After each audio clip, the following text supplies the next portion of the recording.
Okay, we're already having fun before we even hit record on this one. I honestly wish you could have heard the pre-chat. Today on Inspiring Possibilities, the courage to jump in, I'm talking with someone who feels so aligned with everything this podcast is about. Living bravely, taking bold action, and saying yes to the life you're truly meant to live. My guest is Gregory Russell Benedikt, a TEDx speaker, coach, and known as the Boldness Guy, who is on a mission to live a story worth telling while helping others do the same. In our conversation, Gregory shares how he walked away from his dream finance job, faced the fear of reaching the end of his life with regrets, and decided to test his wild hypothesis. Does the universe actually reward bold action? That question led him to a 100-day boldness challenge, asking strangers outrageous questions, doing cannonballs in random pools, getting rejected a lot, and discovering what happens when we stop living for others people's expectations and start living in alignment with our own hearts. We talked about reinvention, courage, messy cannonballs, community, and why confidence doesn't come from having it all figured out. It comes from doing the things scared. If you've been feeling that nudge that there's more for you, but fear, doubt, or other people's opinions are holding you back, my hope is that this episode lights something inside of you. Let's jump in. Okay, we're already having fun. I said, at the top of this, we should record the conversation before we actually dive into the podcast because there's so many little nuggets of gold, I guess you might say. Anyway, I'm so excited to have someone who's becoming a friend of mine that I met through another friend, Stacy Lauren, and I'm going to introduce you to Gregory Benedikt. I asked him, is that the right way you say it? And he said, yes, like the breakfast, egg Benedict. I said, I already love you even more. And Gregory just finished doing a TEDx. How long ago now? Not long, I did it on March 24th, so almost 2 months. almost 2 months. And I can't even tell you how much I love your TED Talk and why I wanted to have you on here so bad because inspiring possibilities, the courage to jump in is all about what you talk about in your TED Talk. It's taking bold action and doing the things, even though it might be scary to have the courage. So I'm going to do a little bit more of a informal introduction to share with you that Gregory is on a mission to live a story worth telling while helping others do the same. His TEDx, and he's done his TEDx, and he's a certified coach who specializes in helping people get the things that money can't buy. That's huge. He believes what we want most in life, happiness, meaning, fulfillment, and purpose, can't be bought. Rather, they come as a byproduct of having the courage to pursue our biggest dreams and live a life true to ourselves. Oh my gosh, I love that so much. And it's so true. Already goosebumps, and we're just diving in. So, welcome, Gregory. Thanks for joining me. Thanks for having me, Michelle. I'm so excited for this conversation. So good. So, share a little bit of the backstory. Like, what got you to then, like, it's a big step doing the TEDx. I know because we were sharing our journey together and kind of the behind the scenes of what that was like. Share the journey leading up to what got you doing what you're doing and taking those bold actions. It's such an awesome story. Yes, so let's see. We can start this in two places. I think I'll start more recently, and then we can always go way, way back Okay, to sure. the reinvention of Gregory, as I call it. But Well, what yeah, that sounds good. I want definitely both of those because the reinvention of Gregory, what gave you the courage to do what you're doing now, right? Okay, well, we'll go all the way back. We'll start at the Okay, good. reinvention, and then we'll get more specifically to the TEDx and the bold action. So Okay. the reinvention of Gregory really began at the tail end of 2019. I had just moved down to San Diego a year before that, and I was working my dream job. I was working in finance, specifically private equity. And as someone who studied finance undergrad, that was like my dream. I loved Excel and spreadsheets and numbers, as hard as it is to Whoa. believe that, especially given what I do now. But I really liked it. I liked the challenge. But about a year and a half into that, after having transferred from internal audit, which is the worst job that was ever created, into what I thought was going to be where I was going to stay. And I just started feeling really empty and Mm, unfulfilled. And I was really successful on paper. I was the young guy working in finance, and my parents were proud of me. My parents' friends were proud of me. But on the inside, I felt completely empty. So at the mm, tail end of 2019, I learned about research on the top regrets of the dying. And it wow. turns out that not only do most of us have end of life regret, but that we usually have the same five. And the number one regret people have at the end of their life is, I wish I would have had the courage to live a life true to myself, not the Wow. life others expect of me. Wow. And when I heard that, it punched me in the face because I was completely living my life based on what other people thought of me, what I thought they should think of me, or who they wanted me to be.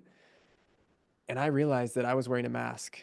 And the reason why all these things I wanted in my life, genuine connection, I wanted to live a story worth telling, we'll get into what that means to me. I wanted all these things and they weren't happening. And it was because I was wearing a mask. I was a shell of who I could be if I had the courage to take off the mask. So 2020 was a big year. I So pause for a minute because you were sharing that you love numbers, you love doing those things, but that wasn't all of you. That was just part of it. And there was, so that didn't make you feel alive. Even if, my hat's off to you for liking that part of it, but and hat off even more so to kind of going, this still isn't it. It's not filling my cup. It's not doing what I think I'm supposed to be here for. And what a brilliant, like I think a few of us have looked at, especially when we lose family or friends, that we reflect back and go, maybe for that little bit of time, for that day or two or three or a month or whatever, just really reflective, that you took it to a whole other level. You more than just thinking about it, but doing something about it too. So I didn't mean to cut you in the middle, but it's like we can be kind of sort of there, but not really. And there's something inside of us that's telling us that. Beautiful, beautiful pause there. Thank you for cutting in because I need to slow down sometimes and kind of remember that. I tell my story so often that sometimes it gets sped up. So thank you Mm. for pointing out that there was this big moment where I had a choice between realizing I'm miserable and continuing to do the same thing, or realizing I'm miserable and making a big change. So that's what happened next. So good. Okay, I let you keep going now, but I just wanted to go because there can be, I've heard people say before the term like have your ladder up on the wrong building. So you're climbing up and you're going, okay, I'm succeeding. There's parts I like because there's always going to be parts that we don't like in the journey. Don't let that be a false indicator, but understanding really what is this not settling, but this voice or this urging inside or this something inside that makes you go, is this the building I want to have my ladder up on? To take that pause and take the time. It's one of the most important questions to ask yourself because I think one of the saddest things is getting to the top of the ladder and realizing, oh crap, this was against the wrong wall the entire time. And Mhm. I tell people two things. One, I'm an old soul. I'm at least 95 at heart. And secondly, I'm super grateful for that because I was able to experience this huge existential life crisis pretty early on. I was 25 when I took the next I, action from all this, which was quitting my job in finance, having no idea what I was going to do next. I tell people that was the original bold action, mm, trusting in the universe and the unknown for the first time in my life. And things went so beautifully. I started a nonprofit with a stranger I met on the internet, which wow. went really well and introduced me to coaching through, we partnered with the International Coaching Federation. And that Uh-huh. brings me to what I do today. In addition to getting into speaking, I coach full time. So I coach leaders within companies. And then I also have a huge passion for helping high achievers get the things that money can't buy, like you said, Yeah. through taking bold action, through having the courage to take that mask off and live a life that's true to themselves and their values.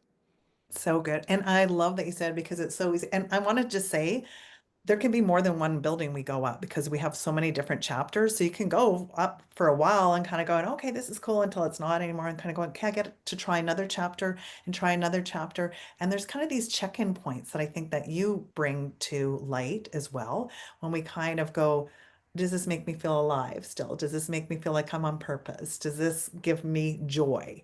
Am I loving this even through the challenging stuff? So what was that turn? Because 25, you are young. You were young when this happened. When you said your crisis, what did it look like for you to have that crisis to kind of say, I need to change? Something needs to change. It was knowing deep down that I was capable of more and that I needed to make a change. That paired with a really huge fear. I always talk about how courage is a big part, but for me, ultimately, it was my fear that got me to change. And it was the fear of getting to the end of my life and realizing that I settled and that I never had the courage to go for it. So, what it looked like tangibly was me spiraling, me complaining about my job, me trying to figure out what I wanted to do next. I read like every personal development book that exists and listened to all the podcasts. And it was really crazy in that the process through which I was trying to find my purpose was kind of my purpose, like this discovery, the introspection, the helping now people, but early on myself, figure out what really made me feel alive. So good because I love that too, that you took the time to do that and kept digging in because how many people listening right now, which again, it doesn't matter what chapter, if you're 25, 35, 45, 62, 75, like that next chapter of kind of going, I want to have more fun, joy, be courageous. We get one big, beautiful life. What does it get to look like? So share because we're like I said, we're going to go through a lot of those chapters and it's all part of this amazing journey.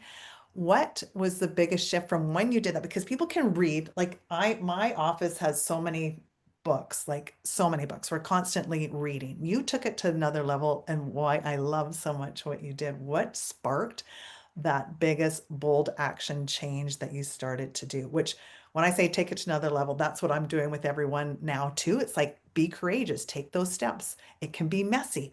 You talk about cannonballs, we'll talk about that in a little bit. But okay, so what was the big what started to shift that from just reading it because we feel like we have to know it all before we make a change and that's delusional because we can't get it from books alone, right? Right, and that's what our mutual friend Stacy is so good at showing is that you can take that messy, imperfect action. You Yeah, don't need to read all the books and you don't have to have all the answers first. So that big bold action I will get to in 1 second. I just want to say what came up for me as you were sharing is that this idea of a second life, something I'm really passionate about right now. I'm actually building a retreat called Second Life because nice. so many of us don't get it right on the first try. It's nearly impossible to get it right on the first try. Okay, maybe you, Michelle, because you're an Olympic athlete, but we try our best, and again, we have the best intentions and pure hearts and all the things, and one reason or another, our ladder is on the wrong wall. And Mm, so we have this moment, this second life to intentionally choose, okay, this is who I want to be from now on, to, as you so beautifully said it, spend the rest of this one life we have. So yeah. that idea is very on fire Oh, for me right now.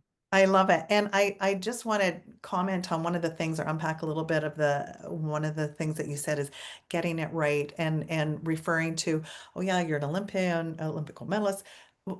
And yes, you think, okay, you've achieved all that. And there was a part of that that was very empty for me, a part that Yeah. didn't feel worthy, a part of it that, and that's why what I'm doing now is so important too, to your point.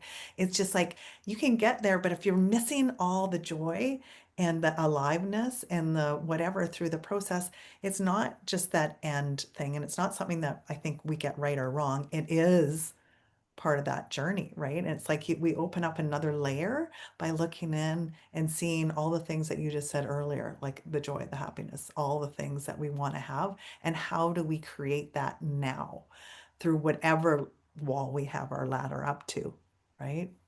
Absolutely. Because success without alignment and that deep resonance is always going to feel kind of empty and kind of hollow.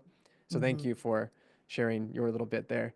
So you actually set me up perfect for the question of the first big, bold spark because it actually did come through reading, but it wasn't from just reading, it Yeah. was from reading and then action. And so I read this book called Rejection Proof by Zha Jiang. I highly recommend everyone listening check it out. It's called Rejection Proof. I think it's called How to Become Invincible and Overcome Fear.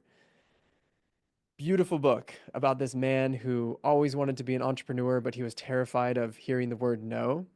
And Mhm. without giving away too much of the plot, he goes on a 100-day challenge of trying to get rejected by strangers in crazy and outrageous ways. And I read this book and I was so inspired. I was so fired up. And then I did what nearly everyone does. I put the book back on the shelf and then I started my next book because I probably had some reading goal I was trying to achieve and all these things. The following year, I read the book again and I had all of the inspiration and emotions come up again. And I was like, whoa, I've been here before and I have about 10 seconds to choose to do something with this energy, or I can put the book back on the shelf and be in the same cycle. And so in those 10 seconds, I said, wow, wouldn't it be crazy if I went on my own 100-day journey of taking bold action and getting rejected by strangers? And so that's what I did. For Oh, 100 days around San Diego, I was knocking on strangers' doors, asking if I could cook them dinner. I was challenging strangers to foot races. I was asking people to hold me up like Simba at sunset.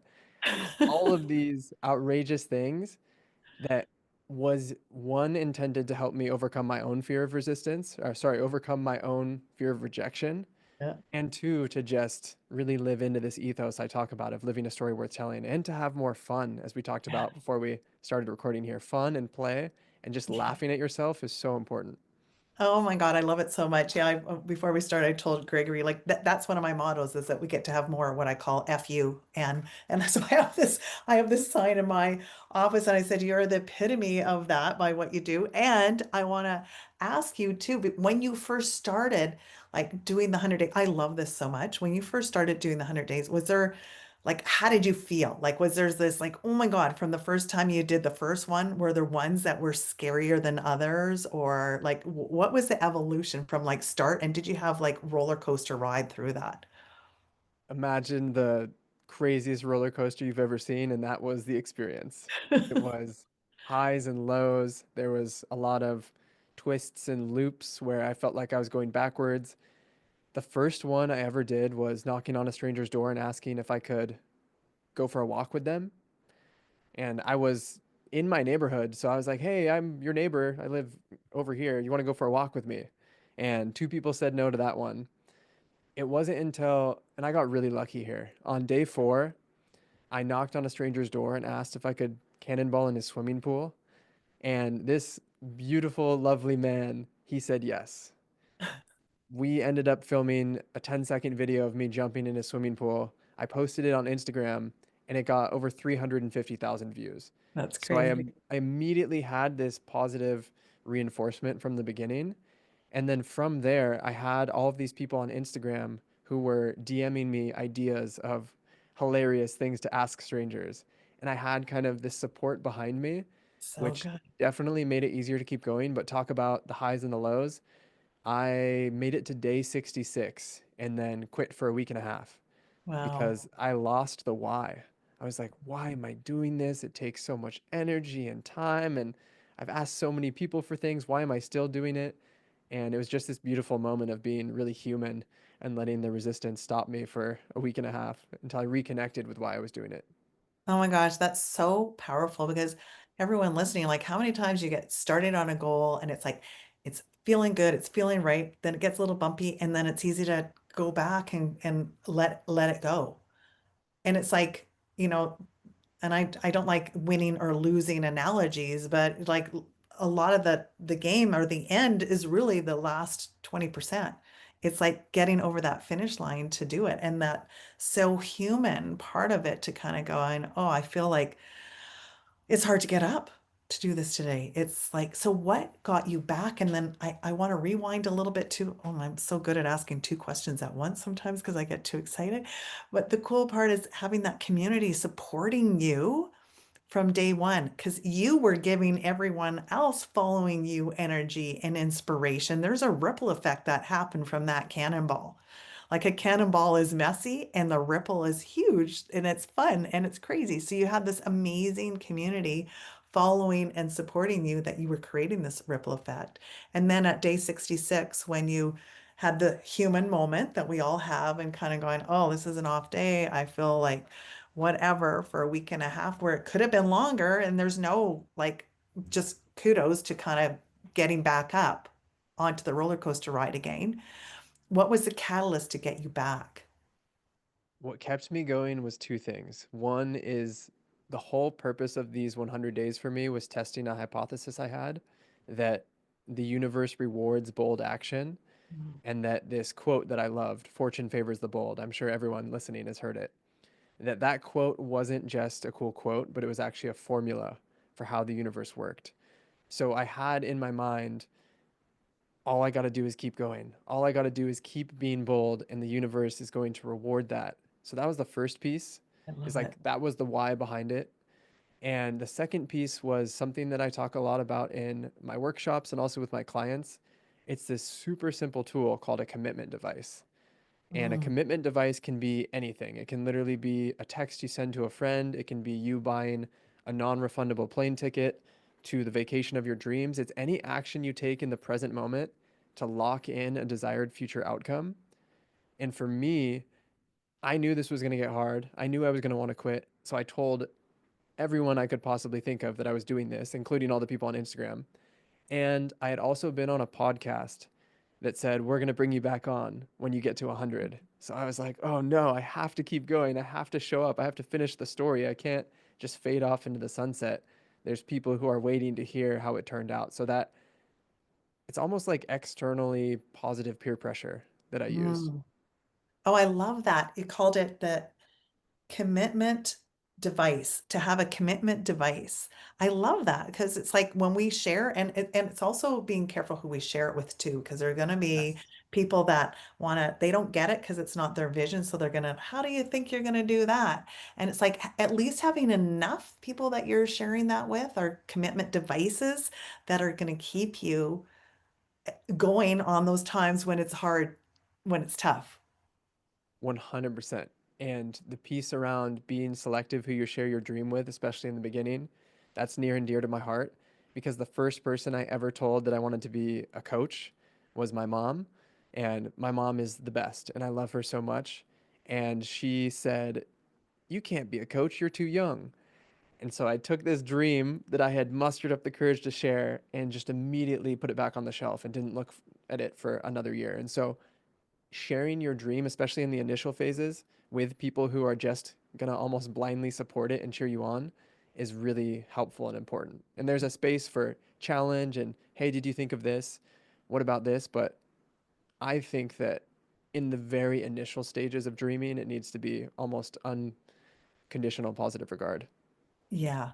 And and I'm glad you brought that up about your mom. And I'm sure your mom is absolutely amazing because look at the son she's raised too. Like that's not by accident. And as a parent, we naturally want to kind of protect our kids and what we Right. think and guide.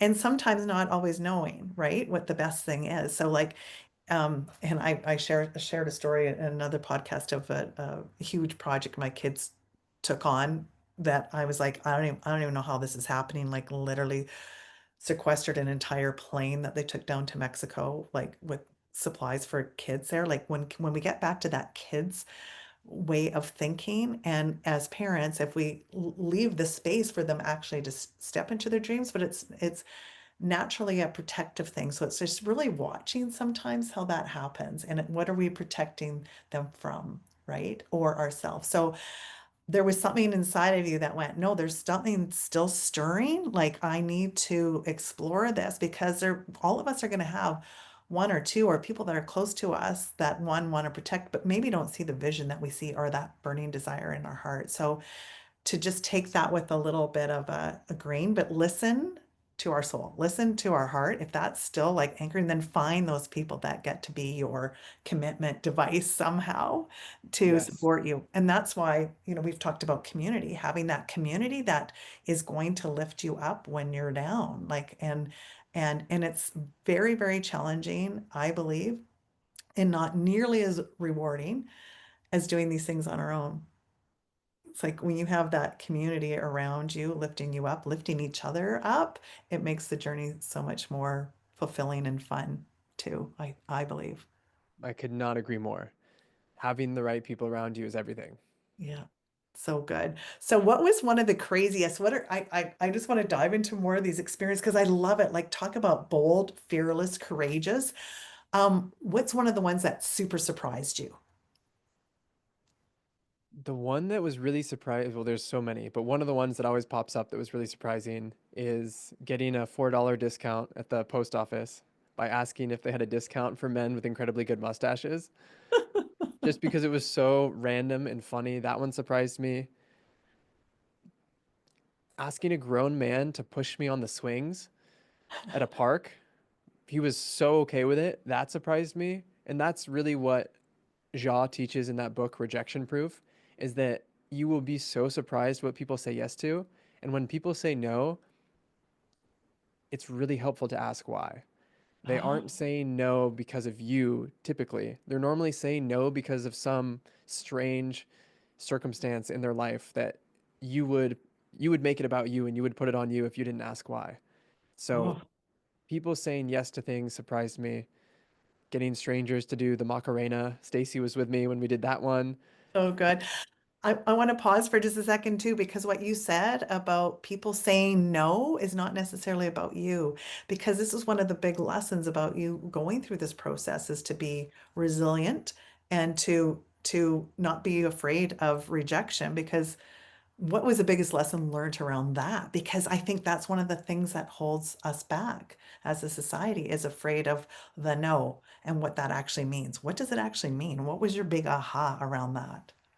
I think two things. And again, it's funny, I'm answering everything with two answers because I love to share what I learned from this. But one is that just because it's a no for someone doesn't mean it's not going to be a yes for someone else.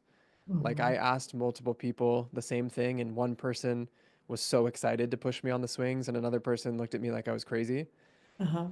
So it really depends on the person and where they're at and their circumstances. And then the second piece, which is probably the most important, is that if you don't ask, you'll never know.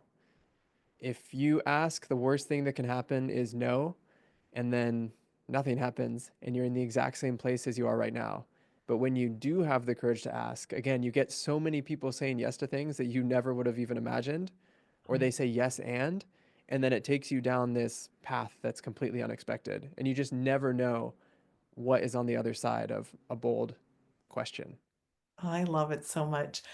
Oh wow, it just gets my mind going of like, oh my God, this would be so fun to do. It really would. And imagine all the strength and bold, fun creativity you come like you had to be pretty creative too. Like what's the craziest thing? One of the craziest, maybe scariest things that you asked that it was the most out of your comfort zone.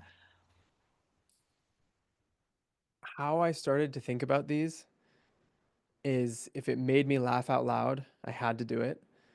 So the one that made me laugh out loud a ton was knocking on someone's door and asking if I could jump in their pool. Some of the hardest ones were asking for money. I asked people for $100 if I could borrow $100. So there was like a little, if they listened and heard that I said borrow, they might ask, "Oh, you just want to borrow it?" But most people were just like, "No." Um, I really got interested in asking people if they would let me cook them dinner or if they would bake cookies with me or cook chili with me. I asked this other guy. And then I started to have fun with it of like asking, okay, like totally get it. You're not going to cook chili with a stranger, but like how many times would we have to hang out before you're ready to cook chili with me? So getting playful with it. And I'm still trying to think the ones that scared me the most. Usually it was more about the circumstances than the actual ask. Because at some point you're like, okay, I'm going to go up to this stranger and I'm going to move my mouth for 10 seconds and they might say no. But when Mhm. I had to, there was a few where I had to like go through someone's gate to get to their house. That was absolutely terrifying. I felt like I was violating their space. Mm, There were other times where I would make an ask and a lot of people were watching. That was more scary because the stakes were higher. mm. So it wasn't Interesting. necessarily like the beyond the jumping in the pool was like definitely the one that made me laugh out loud the most. It felt the craziest because I literally showed up wearing swim shorts and like holding a beach towel. Beyond that, it became less about like the actual ask I was making and more about the circumstances and how long it would take for this thing to happen. So cool. So how freeing was this whole experience for you? It was incredibly freeing. And then there's this piece that I want to make sure I bring in, which bold action in service of your dream or something that you really want or something that feels aligned. That's it. That's like the secret sauce for me. That's what gets me out of bed in the morning. Bold action for the sake of bold action loses its luster. Mm, And I've ran two different challenges where I bring people along. I had one early days called the 14-day boldness boot camp. I just did a more recent challenge called Ask Your Way to Anything. And if it's just about making a bold ask for boldness sake, you kind of lose the why, and that's why I lost the why on the 66th day. But when it is aligned to what you want, and like, say you're raising money for a nonprofit and you're making bold asks around that, or for me, I'm making bold asks around speaking engagements and new clients and just fun, silly things. That's when it really matters. so good. What a great distinction. And I think that going through the process that you did is kind of like a fun training ground for boldness on purpose, bold Mm-hmm. purpose on purpose. So Yes. awesome. So good. Is there anything else that you really want to share with everybody? And then I have a couple key questions I'd love to ask you too. Yeah. A couple over the 100 that I've already have, but like, ah, What I mentioned earlier about the universe rewarding bold action, I want to kind of just explain what that means. I have found, and again, this whole 100-day challenge was a test. It was me testing this hypothesis that if I take bold action consistently, the universe, whatever you want to call it, seems to enjoy that and is going to reward me with cool experiences, meeting the right people. And in the TEDx, which I'm sure we'll link in the show notes, mhm. it was 10 seconds of terrifyingly bold action that introduced me to my girlfriend. And this, we've been together almost 2.5 years. It's the best romantic relationship I've ever had. And it feels crazy that it worked. One, that she actually texted me, but two, that we are compatible in so many different ways. And so, yes, as you take bold action, the universe gets involved and it's like, oh, here's a door opening over here. Here's someone you should meet. But these things start happening that are completely unexplainable and from a statistics or probability perspective should never happen. Wow. It's like when I quit my job in finance and I start a nonprofit with a stranger I met on the internet who I was introduced to by another stranger on Facebook. Like that should not happen. I meet Mm, my girlfriend and we're perfectly compatible and I met her in a crowded cafe. That should not happen. You make this shift from linear progress where 1 + 1 = 2 and it's the normal traditional world. If you are willing to take consistent bold action, you shift into what I call exponential progress, where oh, 1 + 1 = 12. I And love that. things stop making sense in the best way possible, and time does not exist. Oh my God, that's so powerful. Exponential progress. When we let go of just measuring the little things or taking the little steps, it's like when it's like compounding and you get into this whole different area of energy. And it just made me think when you were talking about meeting your girlfriend is that that bold action, the energy you put out to reach out to her sparked something that totally attracted her about that energy that would like it could have been somebody else that it wasn't meant to be for. So it's like this magic that actually happens when we take that bold action. I love it. And then it becomes even more on purpose without you even knowing it. Yeah. So there's that piece. And then I think another piece that's really important to share is that I am freaking terrified all the time still. I have not become this invincible guy who can just take bold action all the time without fear. I am constantly sweating through my shirts and I have sweaty palms and I still get super nervous before things. And I think that's really important to share because it gets easier, but it's always going to trigger some fear response. And I think that's awesome. I think that feeling of excitement plus fear is aliveness. And I think the Mhm. more that we can live into feeling fully alive, the better. And that anyone can do this. I always say it doesn't matter what age you are, it doesn't matter if you were shy or timid in the past. That was me. My mom Mhm. still makes fun of me and says, like, you taking bold action, like you were cautious as a kid. So it's for everyone. And if you're willing to do it and get out of your comfort zone, it will provide huge benefits in your life. So beautiful and what an inspiration. And I love that you said that because it's so true. It doesn't matter how much you've spoke or anything. I think when it's something means something too, that it's always it takes courage. And that's why I call this inspiring possibilities. When we have the courage to jump in, it's never gonna go away that it doesn't take courage. Or I think when it does, that it doesn't mean anything anymore. So it's time to shift something. So those nerves, that energy, like they say, fear and excitement have the same kind of physical feelings, sweaty palms, heart beating, etc. So if we look at it as excitement, like shifting into that and then having the courage to still go no matter what, you know, that it's going to be there's going to be magic that happens through that. So so beautifully said. So good. I think I'm ready for the final questions here. Okay. I was I had a couple more that came up then since then. So how's your life changed since doing this? I am way more open to whatever is going to unfold. Before, especially if we go way back when I worked in finance, because I worked in finance, I thought everything was forecastable and plannable, Mm, and I could build an Excel spreadsheet that was going to tell me how things turned out. And now I realize that we can control such a little part of this big adventure. We can control our actions and sometimes our thoughts, but not always our thoughts. And really just, I'd say there's a lot more freedom in my life mm, knowing that crazy things will unfold if I keep taking bold action. And also, there's this resilience or just overall feeling of, I guess, confidence is probably what it is, mm. knowing that I've been rejected by so many people in so many strange ways. What's the worst thing that could happen today? And feeling, yeah, I guess it is confidence that Yeah. not only did I do the thing I said I was going to do, which I think is where confidence comes from, but being able to change like a big, pretty much everything about my life from being sad and miserable working in finance to now feeling fulfilled and alive and aligned and getting to help people with their dreams. It's such a gift and such a privilege to get to do this. Such a beautiful ripple effect. And I love what you said too, because I believe confidence comes from doing. That's the only way. Like we don't just become confident, it comes from doing. And knowing is one thing and doing is another. So we can have all this knowledge, but until you dive in, make that messy cannonball and ripple effect, you don't know where it's going to lead to.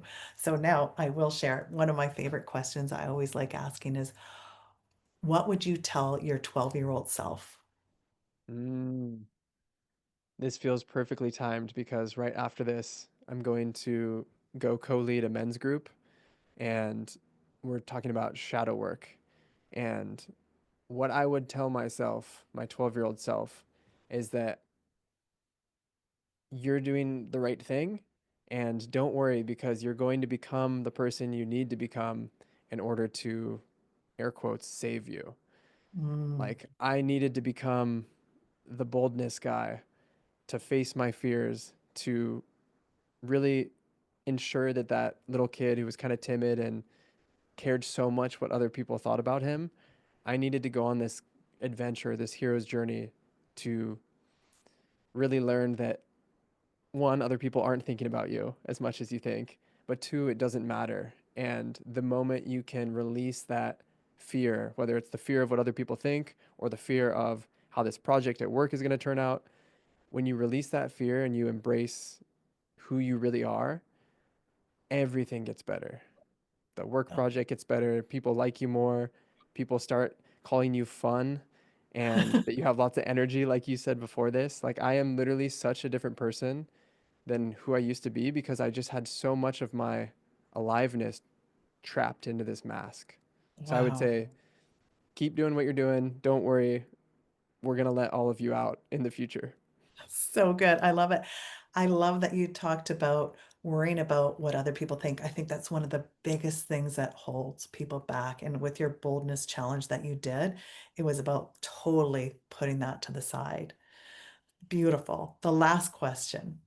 What would your 12-year-old self tell you today? Oh, I love this. I think my 12-year-old self would start crying Oh, in the best way possible. If he could see how far I've come in terms of showing up as myself and also doing these things that I had on my bucket list since probably the time I was 12. Like the fact that both of us have gotten to give a TEDx talk is so cool. so cool. And I'm 30 now, to be in my early 30s, going into the rest of my life with a career that I feel established in, I feel knowledgeable about, and just so on fire with. I think he would just be so excited and grateful. And I think he'd think I'm pretty cool, doing some cool stuff. I think he'd think you're pretty dang cool too. I do too. I just want to say how, like, what a joy it's having you here. And Gregory, I want to tell you, this weekend was my son's 30th birthday. And to see where he has gone, like both of you incredible young men, like at the job or the company he's with now, he was he was thinking he wasn't qualified when he went. And now he's actually buying out the company. So it's like that's Oh, and it's right up his alley, but it was like it took the courage to take those steps in. Everything that we do is on the other side of those fears or those things, and it's bold action, having fun. It doesn't need to be heavy. That's what I love about everything you shared. There's a levity to it. Like when we get so serious, when we let go of that and have a lot more fun. So maybe one day you'll meet my son too, as well. I have three daughters, and my son just turned 30, which blows me away still anyway. But Gregory, I'm so grateful to have you. You are touching so many lives. I know you will continue through your coaching, your workshops, all the thing that you're doing. I know our paths will continue to cross. I'm I going hope to so. pop your TEDx in all the show notes because everyone gets to watch. It's one of the best TEDx talks, and I know it's just been out a little bit, but I just like my cheeks were sore from smiling so hard when I watched it, and I would love everyone to watch it and be as inspired as I have been. So, any last words that you have, Gregory, that you want to share?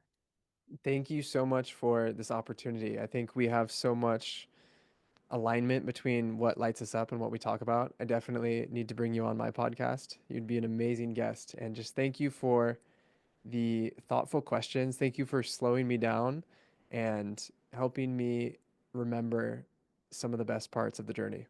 So good. Okay, big hugs, my friend. Thank you for joining me. Thank you for all your gems of wisdom. And we look forward to following what you're doing next, all the bold actions. Thank you, Gregory. Thank you. Oh my goodness, my cheeks are still hurting from smiling during this conversation. Gregory is such a powerful reminder that we don't have to have everything figured out before we jump. We just have to be willing to take the next bold step, even if it's messy or if our palms are sweating, and trust the universe will meet us there. If this episode resonates with you, I'd love to know what's one bold action you're willing to take in the next 24 hours. Screenshot this episode and share it on social and tag us so we can cheer you on and keep that ripple of courage going. And if you're ready to go deeper, here are a few ways we can stay connected. You can watch my TEDx talk, How to Move from Perfection to Possibility, for more on letting go of pressure and stepping into your gold medal potential. Also, check out the show notes to learn more about Gregory, his TEDx, and his work around bold action. And if you're craving community and accountability around your next chapter, come and explore I Am Pods, Inspired Action and Momentum Pods. This is where we get to do this work together. So thank you so much for listening, for being a part of this community, and for having the courage to jump in your own way, doing your thing. Until next time, remember, you never know what's possible until you take that next bold step.